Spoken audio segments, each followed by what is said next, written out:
Taksat e makinës tashmë mund të paguhen edhe online në portalin qeveritar iAlbania, ku është shtuar edhe ky shërbim. Çdo qytetar mjafton të ketë një aplikacion në telefon apo në kompjuter, që është aplikacioni i iAlbanias, të logohet aty dhe të shkojë tek paguaj taksat e automjetit, pra nëse ka automjet gjithmonë, dhe të ndjek hapat e pagesës që janë shumë të shpejta, të menjëhershme në real time. Aktualisht që flasim, numri i qytetarëve është rreth 157.000 drejtues mjetesh.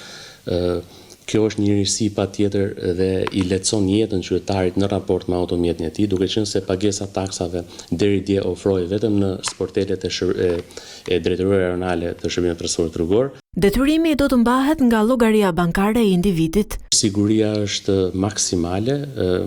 Aktorët e përfshirë në këtë proces janë TPSHTR, AKSH dhe iAlbania. Të gjitha bankat e nivelit 2 që do të operojnë këtë sistem janë të certifikuara nga autoritetet certifikuese mbi sigurinë si kibernetike ashtu dhe sigurinë fizike të veprimeve. Në ditët në vijim, Drejtoria e Përgjithshme e Shërbimit të Transportit Rrugor do të mundësojë edhe njoftimin me mesazh për drejtuesit e mjeteve për skadimin e patentës dhe të certifikatës së kontrollit teknik të makinës.